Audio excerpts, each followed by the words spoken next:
Guys, welcome back to my channel. ఇన్ని రోజులు videos తీయడానికి గల కారణం ఏంటో తెలియదు కదా అందరికీ, అందుకే చెప్దామని వీడియో తీస్తున్నాను. చిన్న వీడియోనే. మా పెద్ద పాపకి చాలా బాగాలేదండి, అందుకే వీడియోలు తీయడం ఆపేసాను. ఒక 1 వీక్ నుంచి నేను ఏం చేయలేదు. అది కూడా డ్రాప్స్ ఉంటే అవి పెట్టాను అంతే. మొన్న రీసెంట్గా తనకి చూడండి చేయి బాగాలేక ఇంజెక్షన్ ఇలాగే ఉన్నాము. అయినా వీడియో తీద్దామని అప్లోడ్ చేస్తామని చేస్తున్నాను. చాలా బాగాలేదు ఇప్పటివరకు అయితే. ఇప్పుడైతే కొంచెం బెటర్గా ఫీల్ అవుతుంది. నవ్వుతాను చూడండి. హాస్పిటల్లో అడ్మిట్ అయ్యాం. 1 వీక్ వరకు ఉన్నాము. ఏమన్నారంటే ఫస్ట్ ఫీవర్ వచ్చేసింది. 1 వీక్ వరకు ఫీవర్ వస్తే మేము సిరప్ వేసాము. సిరప్ వేసినా ఎంతసేపు వేసినా తగ్గడం లేదు. అది తగ్గకపోయేసరికి మేము మరీ వెళ్ళి బ్లడ్ చెకప్ చేయించాము. ఏమో ఇప్పుడు ఫీవర్స్ వస్తున్నాయి కదా అని, వైరల్ ఫీవర్ ఏమో అని.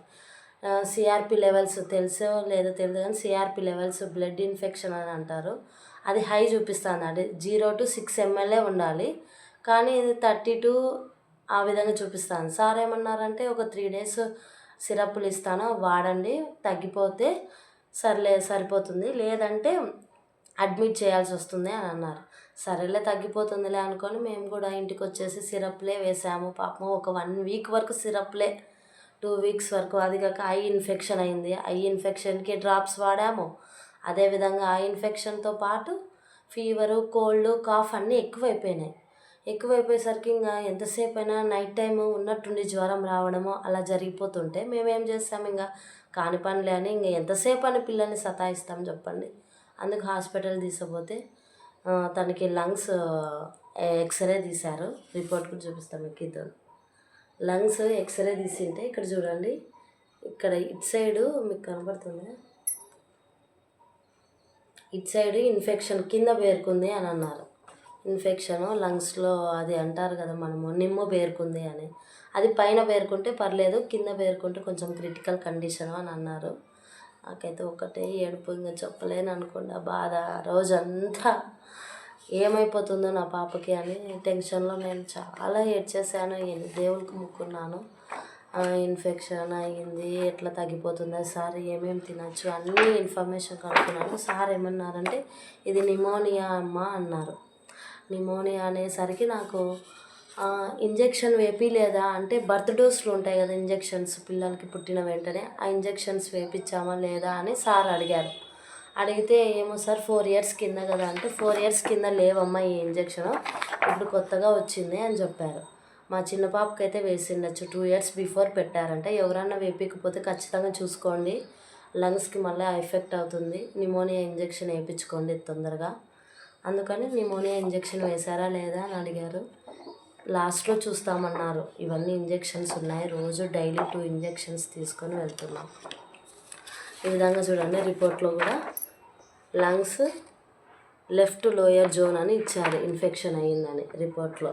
అదేవిధంగా సిఆర్పి లెవెల్స్ పెరిగాయి అన్నాను కదా, రిపోర్ట్ మొత్తం చూడండి. మేము ఇక్కడే అనంతపూర్లో చూపించుకుంటాం, మహతి హాస్పిటల్లో. రిపోర్ట్స్ అన్నీ బ్లడ్ ఇన్ఫెక్షన్ అయిందని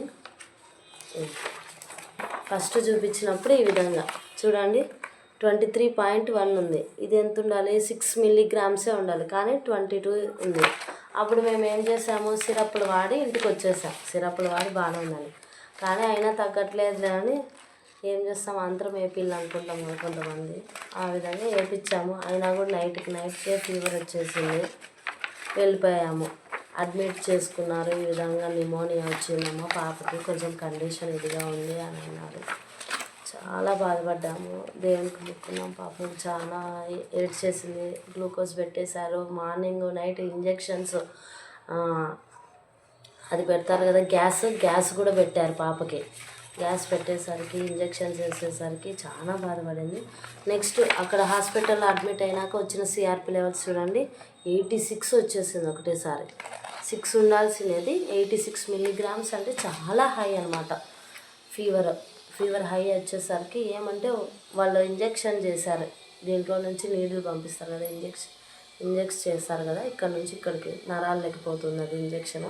అది చేయడం వల్ల డైలీ 2 doses ఇచ్చారు, మార్నింగ్ ఒకటి, ఆఫ్టర్నూన్ ఒకటి. దాంట్లో ఏమైపోయింది, ఇంజెక్షన్ వేయడం వల్ల కొంచెం రిలీఫ్ వచ్చేసి కాఫ్ తగ్గింది. ఒక 3 days అడ్మిట్ అయ్యాము. అడ్మిట్ అయిన వెంటనే సండే వచ్చిన వెంటనే నేను రీల్స్ పెట్టాను. లేకపోతే 1 వీక్ వరకు నేను రీల్స్ చేయలేదు. మా చిన్న పాపని చూసుకోవాలా, పెద్ద పాపని, అటు టెన్షన్ ఇటు టెన్షన్, మా వారు, ఆఫీస్ వర్క్ అన్నీ వదిలేసుకొని తిరిగాము. హాస్పిటల్ చుట్టూ తిరిగాము మేము 1 వీక్ అంతా అసలు. తర్వాత నెక్స్ట్ ఏమైంది, ఇప్పుడు డైలీ డోసెస్ ఫస్ట్ ఈ చేతికి వేశారు క్యాన్యులాస్. వేసిన తర్వాత ఇది వాపు వచ్చేసింది చూడండి, ఇక్కడ కాల్సింటే ఫస్ట్ 3 డేస్ ఇక్కడ ఉంది, మరీ 2 డేస్ ఇక్కడ ఉంది. ఇక్కడ చూడండి, ఇట్లా పెట్టండి, ఇట్లా ఇట్లా చూపి, ఇక్కడ ఉంది కదా, ఇక్కడ పెట్టారు. ఇది నిన్న వాపు వచ్చేసిందని నైట్ అంతా తీసేసి మళ్ళీ మార్నింగ్ ఈరోజు మార్నింగ్ వెళ్ళి ఇది పెట్టించుకొని వచ్చాను. ఇంజెక్షన్ చేశారు. ఇంకా ఈవినింగ్ ఒక ఇంజెక్షన్ ఉంది, రేపు మార్నింగ్ ఆఫ్టర్ ఈవినింగ్, రేపంతా ఒక 2 ఇంజెక్షన్స్ ఉన్నాయి. అయిపోతానే సార్ స్కానింగ్ రాసిచ్చారు. స్కానింగ్ రిపోర్ట్ అయిపోతే చెప్తానన్నారు ఏ విషయమో, ఇన్ఫెక్షన్ తగ్గిందా లేదా అని చెప్పారు. అందుకే జాగ్రత్తగా ఉండండి. పిల్లలకి మాత్రం ఫీవర్ వస్తే కొంచెం చూసుకోండి. ఎక్కువ టెన్షన్ పెట్టుకోకుండా ఫస్ట్ ఫీవర్ వచ్చిన వెంటనే సిరప్లు వేయకోకుండా డాక్టర్ ఒక 2 డేస్ వేసిన వెంటనే ఇంకా తగ్గలేదు, నైట్ టైం ఫీవర్ వస్తుంది, కాఫ్ ఎక్కువైపోయింది, కోల్డ్ ఎక్కువైపోయింది అంటేనే డాక్టర్ దగ్గరికి వెళ్ళి చూపించుకోండి. బ్లడ్ టెస్ట్ మాత్రం కంపల్సరీగా చేయించుకోండి. ఎందుకంటే ఇప్పుడు సిఆర్పి లెవెల్స్ అనేవి అందరికీ ఎక్కువైపోతున్నాయి పిల్లలకి. ఎక్కడ చూసినా అదే, హాస్పిటల్ అంతా వాళ్ళే ఉన్నారు. దగ్గు పిల్లలకి తగ్గడం లేదు. మనం పెద్దవాళ్ళం అంటే ఏదో ఒక రెమెడీ తీసేసి తాగేస్తాము, ఉంటాం, బాగానే ఉంటాం. వాళ్ళకి గళ్ళు రాకపోవడం వల్ల ఇన్ఫెక్షన్ అవుతుంది. అందుకే కొంచెం జాగ్రత్త పడండి. మా పాప విషయంలో జరిగినట్టు మీకు జరగకుండా ఉండాలని చిన్న వీడియో తీశాను. Hope you like the video. అందరికీ యూస్ఫుల్ అవుతుందని అనుకుంటున్నాను. Please share the video. If you like the video please subscribe to my channel. Thank you. Bye చెప్పుమా. బాయ్. Lots of love. ఉమ్మా పెట్టు. Subscribe to my channel.